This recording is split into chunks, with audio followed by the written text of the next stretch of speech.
देखिए registration form जो है आपके हाथ में सबको मैंने दिया है। उस कॉलम को अगर आप ध्यान से देखेंगे, बोलना नहीं बस देखना है आपको, तो देखिए सबसे 1 नंबर में कैटेगरी दिया हुआ है ना, दिखाई दिया? तो सबको जब आपको ये फॉर्म मिलेगा रजिस्ट्रेशन फॉर्म, तो कैटेगरी में रेगुलर पे टिक कर देना है। इसमें 2 कैटेगरी है, एक है रेगुलर और एक प्राइवेट। तो हम सभी लोग रेगुलर के अंतर्गत आते हैं, तो हमको क्या करना है, रेगुलर पे टिक कर देना है। उसके बाद देखिए स्कूल कोड है, हम लोग का स्कूल कोड क्या है 55006, ठीक है? कितना है? अभी आप मूवमेंट में मत रहिए, सुनिए केवल, इस तमाम चीज़ आपको मैं भेज दूंगा, करना कुछ नहीं आपको। तो स्कूल कोड है 55006। जब आपकी बारी आएगी भरिएगा, मैं जानकारी आपको सेंड कर दूंगा, आप सुनिए ध्यान से केवल। उसके बाद देखिए 3rd कॉलम में क्या है, देखिए तो 3rd नंबर स्कूल नेम। आप अपने स्कूल का नाम, हम लोग सारे लोग जब भर रहे हैं तो मुजीब गर्ल्स स्कूल, तो आप लिखिएगा मुजीब गर्ल्स हाई स्कूल, नहीं, मुजीब के बाद एक बॉक्स खाली छोड़िएगा, फिर गर्ल्स एक बॉक्स खाली, फिर हाई एक बॉक्स खाली, और फिर स्कूल, एक एक बॉक्स का गैप रखिएगा, तो मुजीब गर्ल्स स्कूल हो जाएगा। कोई दिक्कत? तो ये 3 आपका क्लियर हुआ स्कूल नेम। फिर है विद्यार्थी का नाम, और ध्यान से देखिए ब्रैकेट में लिखा हुआ है हिंदी में, क्या लिखा हुआ है? कौन सा नंबर है? 4था नंबर। तो आप क्या करिएगा, हिंदी में अपना नाम लिखिएगा। जो आपका नाम आपके टीसी में है, आपको याद होगा, आप उससे लिखिएगा और उसी के अकॉर्डिंग लिखिएगा। हम लोग उसको चेक भी करेंगे। आपका नाम टीसी में गीता है और आप सीता लिखेंगी तो हम लोग तो पकड़ लेंगे। तो आपका जो नाम उसमें है वो हिंदी में लिखना है। और उसके बाद फिर आप देखिए उसी के नीचे लिखा हुआ है स्टूडेंट्स नेम, 4 नंबर कॉलम में लिखा हुआ है, और ब्रैकेट में है इन इंग्लिश, और उसके लिए बॉक्स बनाया हुआ है। मान लीजिए आपका नाम है अनुराधा कुमारी, तो आप कैपिटल लेटर में लिखिएगा, ANU, जो भी नाम है आपका स्पेलिंग, ANURADHA अनुराधा, और बॉक्स एक छोड़ करके तब कुमारी KUMARI, सब कैपिटल लेटर में लिखना, जिसको हम ब्लॉक लेटर बोलते हैं। कैपिटल लेटर क्या बोलते हैं? ब्लॉक लेटर, सब उसमें लिखिएगा। हालांकि इसमें नहीं लिखा हुआ कि आप ब्लॉक लेटर में लिखिए ब्रैकेट में, लेकिन आप लिखिएगा ब्लॉक लेटर में ही, ठीक है? तो ये कॉलम हो गया आपका कौन? 4 नंबर, जिसमें इंग्लिश में आपने नाम लिख दिया। अब आइए 5 नंबर में लिखा हुआ है माता का नाम। आपको अपनी माँ का नाम, अम्मी का नाम लिखना है, जो भी उनका नाम है। आधार कार्ड में जरूर होगा, आपके टीसी में भी होगा और आधार कार्ड में भी होगा, लेकिन टीसी में नाम हिंदी में है। और आपको इसमें देखिए दिया हुआ कॉलम हिंदी इंग्लिश दोनों में लिखना है। तो हिंदी वाला नाम तो आराम से लिख लीजिएगा टीसी से, इंग्लिश में जो नाम लिखना है वो आधार कार्ड में जो स्पेलिंग है वही स्पेलिंग आप में को इसमें लिखना है। मान लीजिए आपकी अम्मी का नाम है आयशा, कोई ऐसा बेगम खातून जो भी हो, तो आप आयशा लिखिए स्पेलिंग कैपिटल लेटर में, एक बॉक्स खाली छोड़िए, तब बेगम चाहे खातून चाहे जो भी वो लिखिएगा। कोई दिक्कत? तो ये आपका कॉलम क्या हुआ? 5 नंबर, 5 नंबर। 6 नंबर में फिर वही काम है, पिता का नाम। टीसी में पिता का नाम है, टीसी के अकॉर्डिंग आपको नाम लिखना है हिंदी में, बट स्पेलिंग की जब बात आएगी तो पापा का नाम आपके आधार कार्ड में भी है, उनका नाम, उनके पास भी अपना आधार कार्ड होगा। आप उस आधार कार्ड में जो स्पेलिंग है उसी से लिखिएगा, क्योंकि आपसे हम मांगे भी हैं कि आपको आधार कार्ड देना है जेरॉक्स उसका, उसमें हम लोग चेक करेंगे स्पेलिंग क्या था। उसके बाद आइए, ये हो गया कौन सा कॉलम? 6ठा नंबर। फिर ये 7वां नंबर देखिए लिखा हुआ डेट ऑफ बर्थ। तो डेट ऑफ बर्थ पहले कैसे लिखते हैं? जैसे आप 8 तारीख को जन्म हुआ आपका 7वां महीना में, तो लिखते हैं 08, फिर 07, फिर आपका 2009 है तो 2009, ऐसे लिखते हैं। पहले क्या लिखते हैं? डेट, फिर क्या? मंथ, और फिर ईयर। उतना कॉलम, उतना बॉक्स इसमें बनाया हुआ है। कोई दिक्कत? और ब्रैकेट में लिखा हुआ है, देखिएगा ध्यान से, DD/MM/ और YYY 4 बार लिखा हुआ है। ये मतलब है कि डेट अगर 18 है तो 18, डेट अगर 5 है तो 05, महीना अगर 2 है तो 02, महीना अगर 11 है तो 11 जगह छोड़ा हुआ है, और साल पूरा 1999, 2000, 2001, एक बात करें आपका तो 2009 है, 8 है, यही ना है? तो जो भी आप उसमें लिख लेंगे। कॉलम नंबर 7 खत्म। अब आइए 8 में लिखा हुआ है, 8 नहीं है, हाँ यहाँ जेंडर है 8 में, है ना, लिखा हुआ है मेल या फीमेल। तो हमारे स्कूल में तो आँख मूंद कर नहीं लिखेगी, क्योंकि उसमें मेल कोई लड़का तो है नहीं, कि है भी कोई लड़का?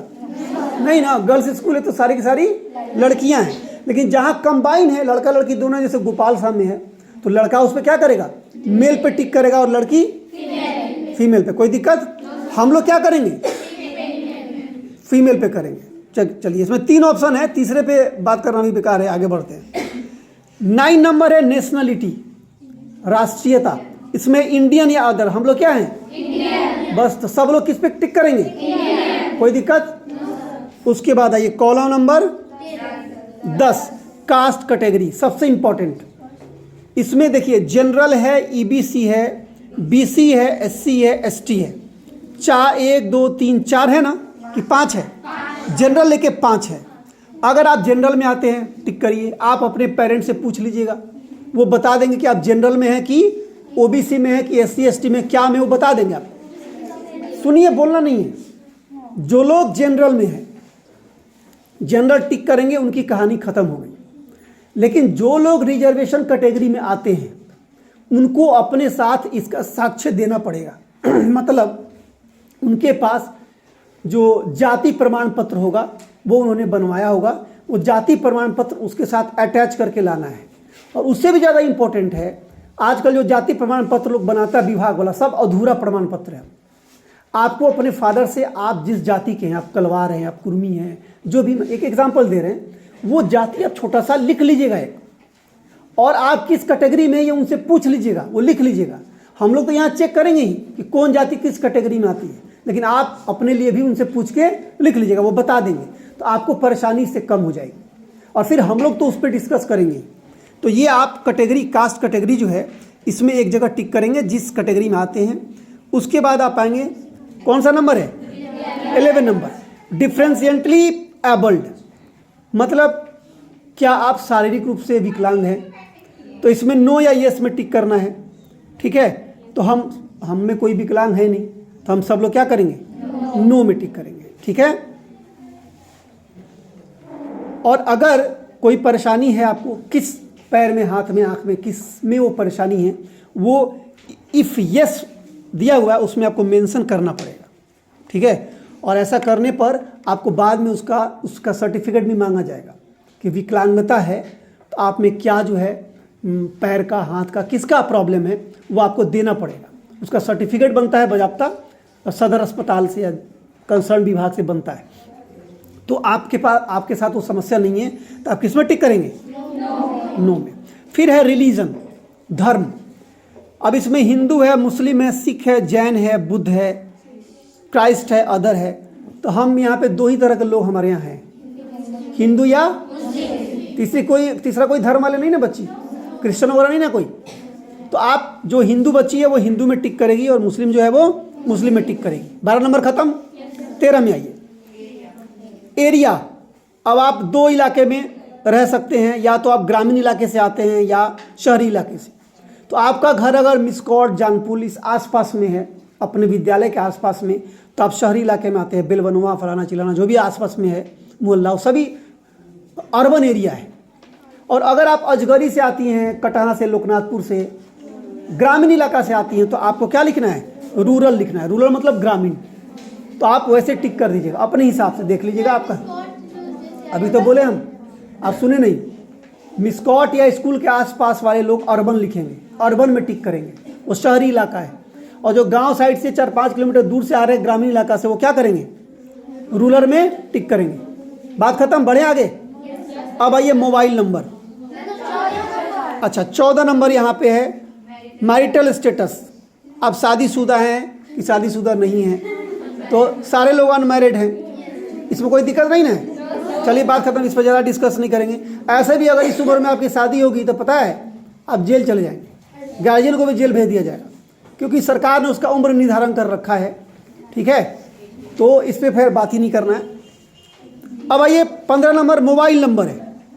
10 अंकों का मोबाइल नंबर होगा। बहुत बच्ची 8 अंक लिख के छोड़ देती है, 2 अंक के। सर को 10 अंक काला देने जाए, कहीं सर फोन करके पापा को कहेंगे कि बेटी मेरी नहीं पढ़ती है आपकी।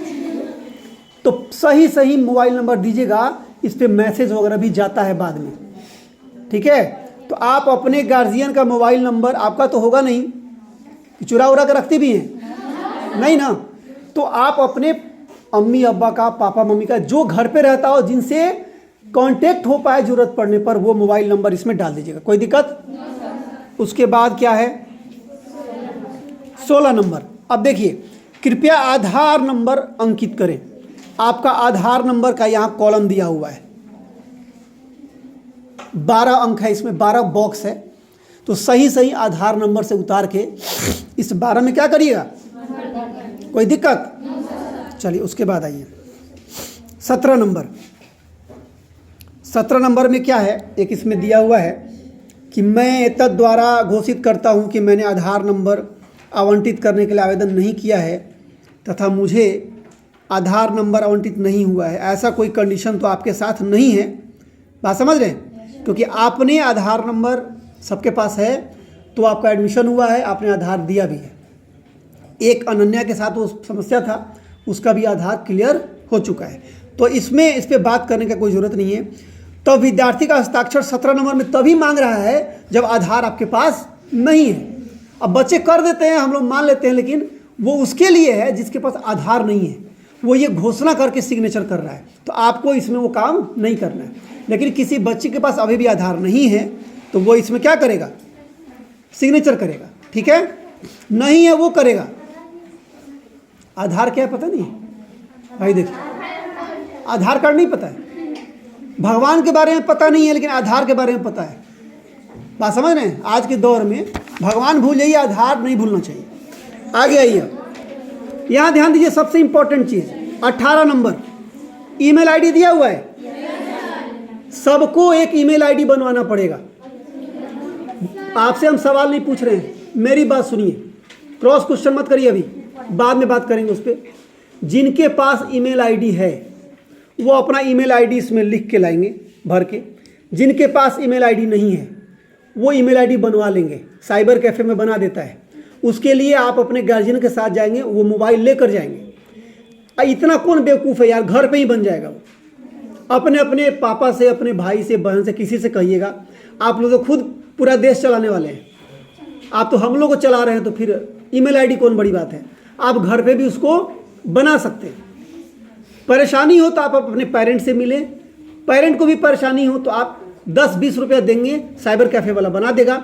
ईमेल आईडी जरूर रखें, ये आगे भी काम आने वाला है। कोई दिक्कत? बिना ईमेल आईडी के मैं फॉर्म आपसे नहीं लूँगा, इसलिए आपको बनवाना ही पड़ेगा। अब आइए, फिर आप भन बना रहे हैं, शांत रहिए। उसके बाद आइए, आधार का ये एड्रेस देना है आपको, कॉलम नंबर 19 में है। क्या देना है? एड्रेस। आपके टीसी में जो एड्रेस दिया हुआ है, पता, वो हिंदी में लिखा हुआ है। अब वही पता आप इंग्लिश में यहाँ पे लिख देंगे पिन कोड के साथ, ठीक है? @Loknathpur, @Ajgari, @Miskot, @Belwanwa, Motihari, east Champaran, Bihar, pin code 845401। जो भी आपका एड्रेस होगा वो उसके हेल्प से आप क्या करेंगे? एड्रेस भर देंगे, पिन कोड जरूर लिखेंगे। अब आइए 20 नंबर पे, इसमें अकाउंट नंबर लिखना है और ऊपर स्टार मारा हुआ है। स्टार मारने का मतलब है कि कोई ज़रूरी नहीं है, अगर नहीं हो तो नहीं भी भरेंगे, लेकिन वो गलती नहीं करना हम लोग को। हम लोग को छूट दिया जा रहा है आधार कार्ड से, कोई बात नहीं है, लेकिन हम लोग को उसमें आधार कार्ड कर रहे हैं, कुछ चीज़ों से छूट दिया जा रहा है, कंपल्सरी नहीं है। लेकिन इसमें आप अकाउंट नंबर हर हाल में सही सही लिखिएगा, ठीक है भाई? जब मेरे पास अकाउंट नंबर है तो हम क्यों नहीं लिखेंगे? तो आप अपना अकाउंट नंबर भरिएगा इसमें। उस अकाउंट का जो IFSC कोड है आपके पासबुक पर होगा, उस पर लिखा रहता है IFSC कोड, वो जरूर भरिएगा। क्योंकि अकाउंट नहीं होता तो DBT कैसे हुआ है, और DBT नहीं होता तो रोकड़ा कैसे जाएगा अकाउंट में, जो 75% वाले बच्चे हैं। इसलिए आप अपना अकाउंट नंबर जरूर डाल दीजिएगा। उसके बाद IFSC कोड डालिएगा। 21 नंबर खत्म। अब आइए आप किस में? 22 नंबर में, नेम ऑफ द बैंक। भाई किस बैंक में आपका खाता है? स्विस बैंक में तो होगा नहीं, क्योंकि उसमें केवल नेताजी का खाता रहता है, जो पैसा चुरा चुरा के लोग रखे हैं बाहर में। तो हम लोग का खाता किस में होगा? Bank of India, HDFC, State Bank of India, गरीबुआ बैंक हम लोग का, उत्तर बिहार ग्रामीण बैंक, ज़्यादातर बच्चों का उसी में है। तो जिसमें भी हो, बैंक ऑफ बड़ौदा नहीं, जिसमें भी आपका खाता हो उस बैंक का नाम लिखना है। जिसका खाता आपके पास होगा वो पासबुक आपके पास होगा ना, उससे आप इसमें लिख लीजिएगा। खत्म हो गया 22 नंबर। अब ये 23 सबसे इंपॉर्टेंट है। चूंकि ये फॉर्म में भी रहेगा, बहुत सारा काम है। देता है 2 आइडेंटिफिकेशन मार्क्स ऑफ कैंडिडेट, 2 पहचान चिन्ह आपके शरीर में कहीं कटा फटा, दाग निशान, ये लिखना होता है। आपको इसमें परेशानी होगी, ये जो है ना आप मत भरिएगा, ये हम भरेंगे और फाइनली हम रख लेंगे, ठीक है। तो आप किसी का हेल्प इसमें घर पे बाहर में मत लीजिएगा, ये मेरे सामने भरा जाएगा, हम भरेंगे आपसे पूछ करके, ठीक है। अब आइए आप 24 नंबर सब्जेक्ट ऑफर्ड, इसमें क्या करना है देखिए, यहाँ पे लिखता है tick any one option in subject, section 24 का 1, 2 और 4। MIL और SIL दो है ना। MIL में जो बच्ची है, संस्कृत वाली जो बच्ची है वो हिंदी भरेगी और SIL में संस्कृत भरेगी। ध्यान से सुनिएगा, जो बच्चे ऐसे समझिए कि जो हिंदू बच्चे हैं, ज़्यादातर इसमें यही कंडीशन है कि हिंदू बच्चे हिंदी और संस्कृत लिए हैं और मुस्लिम बच्चे क्या लिए हैं, उर्दू और NLH उसको हिंदी कहते हैं। नहीं, तो हिंदू जो बच्चियाँ हैं, ऐसा नहीं है कि हिंदू उर्दू नहीं पढ़ेगी और मुस्लिम जो संस्कृत नहीं पढ़ेगा, ऐसी बात नहीं है, लेकिन तत्काल का कंडीशन यही ना है। तो मोटा मोटी समझा रहा हूँ कि जिन लोगों का हिंदी संस्कृत है, हिंदू बच्चे हैं, वो हिंदी और संस्कृत भरेंगे, और जो मुस्लिम बच्ची है या जो उर्दू ली हुई है, मुस्लिम ना कहिए, जो उर्दू ली हुई है वो उर्दू और नीचे वाले कॉलम में सेकेंड में SIL में क्या भरेगी, NLH या हिंदी पे टिक करेगी। उसमें हिंदी लिख के ब्रैकेट में क्या लिखा है, NLH, उस पर टिक करेगी। बात खत्म, समझ गए। अब आगे बढ़ते हैं। तीसरा नंबर है कंपल्सरी फॉर विजुअली इम्पायर्ड, मतलब जो लोग किसी चीज़ में कॉलम नंबर 24 का 3 नहीं, कंपल्सरी फॉर विजुअली इम्पायर्ड, अगर आपके साथ वो कंडीशन है, तीसरा नंबर, तब आप वो भरिएगा, और नहीं तो उसको क्या करना है, छोड़ देना है। और चौथा नंबर है ऑप्शनल। ऑप्शनल देखिए 3 नंबर में पहले आइए, कंपल्सरी में math, science, social science, English लिखा हुआ है, इन सब को टिक करिएगा। 1 मिनट हो जाइए, देखने दीजिए, 3 नंबर और 4 नंबर, हाँ ठीक है। आप 3 नंबर में चारों को टिक करिएगा। भाई आप चारों का एग्जाम देना ही है आपको, मैथ का, साइंस का, सोशल साइंस का, इंग्लिश का, सब देना है आपको। और तब आइए नीचे जो होम साइंस म्यूजिक लिखा हुआ है, लिखा हुआ home science in leave of mathematics, ये आपको नहीं भरना है, ये विजुअली इम्पायर्ड बच्चों के लिए है, जिनके साथ देखने में समस्या है, सर्टिफिकेट बना हुआ है, उनके लिए। तो हमारे स्कूल में 9th क्लास में इस तरह की बच्ची नहीं है, तो हम लोग को ये कॉलम नहीं छूना है, भरना नहीं है, छोड़ देना है। फिर चौथा नंबर ऑप्शनल पेपर है। अब हम लोग ऑप्शनल नहीं ले रहे हैं, तो इसको ब्लैंक कर दीजिए, छोड़ दीजिएगा, आप मत भरिएगा इसमें, ठीक है। उसके बाद आइए 25 नंबर ना, इसमें भी बहुत सारा चीज़ नया जुड़ा है। सरकार ने ये फैसिलिटी दी है स्कूलों को, लेकिन हमारे स्कूल में वो फैकल्टी अभी नहीं आई है। जिनके स्कूल में है वो security, beautician, tourism, automobile, retail management, electronics, beauty and wellness, talcum या IT, इन सब में से कोई एक भर सकते हैं। तो इस पर बात करना हमारे लिए ठीक नहीं है, हमारे स्कूल में वो अभी नहीं आया है, जब आएगा फिर तो देखा जाएगा। फिर नीचे देखिए एक घोषणा का कॉलम है ना, उसमें 3 है सिग्नेचर वाला बॉक्स।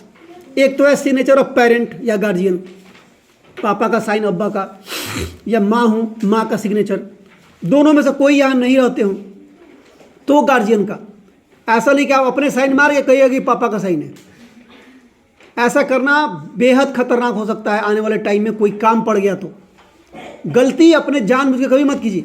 अपने घर के पेरेंट से, अपने माँ पापा से ही सिग्नेचर इस पे करवाइएगा। बीच वाले पे आपको हिंदी में साइन करना है, किसमें, और लास्ट वाले पे, और सबसे नीचे जो है वो कुछ नहीं है, उसमें अपना साइन मोहर मत कर दीजिएगा, वो हेड सर का साइन मोहर है, सिग्नेचर है। बात खत्म। तो इतनी चीज़ें आपको भर के लानी है, साफ साफ हमसे चेक करवाना है, तब जाके हम उसको फाइनलाइज करेंगे। और साथ में जो